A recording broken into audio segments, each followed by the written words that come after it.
Shalom Bapak Ibu Saudara sekalian dikasihi Tuhan. Mari di akhir minggu ini kita merenungkan kembali kebenaran firman Tuhan dengan tema misi dan doa. Bacaan kita terambil dari Keluaran 17 ayat 12 yang berbunyi demikian.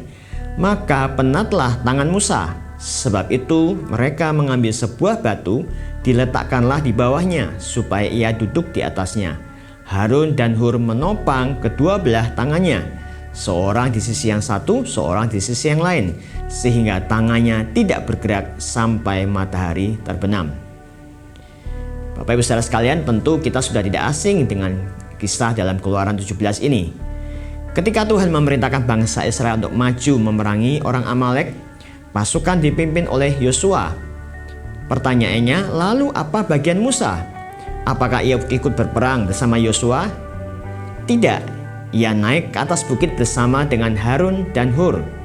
Pertanyaannya, ngapain? Apakah nonton peperangan seperti halnya kita menonton pertandingan sepak bola dari atas tribun? Tentu tidak. Musa ikut dalam peperangan itu, namun bukan secara fisik, melainkan peperangan rohani melalui doa. Ia mengangkat tangannya beserta tongkat pemberian Allah itu selama berjam-jam dari awal hingga akhir peperangan. Ini adalah sebuah simbol dari doa, sebagaimana dikatakan oleh Rasul Paulus dalam surat 1 Timotius 2 ayat 8, bahwa ia ingin orang laki-laki dimanapun berdoa dengan menadahkan tangan yang suci. Dengan kata lain, Musa berdoa sepanjang hari tanpa henti. Apakah tangan Musa lelah? Tentu saja. Tangan kita pun akan penat jika diminta untuk mengangkat tangan berjam-jam lamanya, bukan? Namun apa yang terjadi ketika Musa menurunkan tangannya?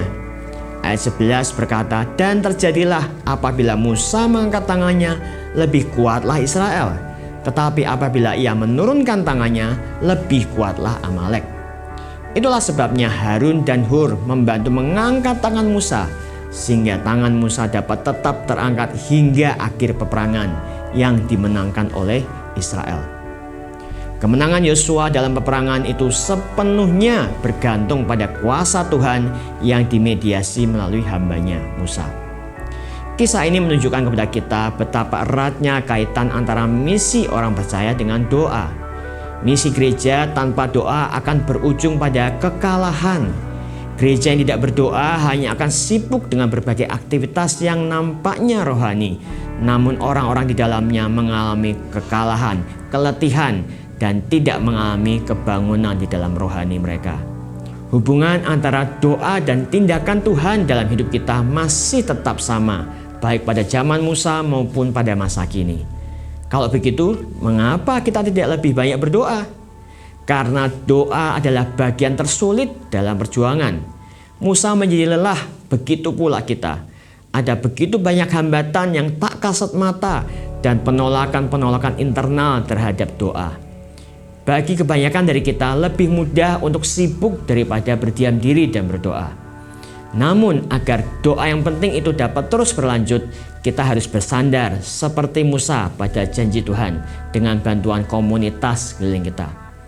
Itulah sebabnya doa Sabtu pagi terus kita adakan, seberapapun kita yang hadir. Juga doa setiap hari secara pribadi bersama keluarga juga diperlukan. Karena itulah yang menguatkan kita. Dan ketika kita terus perjuangkan, akan menghasilkan kemenangan dari Tuhan. Pertanyaannya adalah, maukah Anda berdoa? Amin.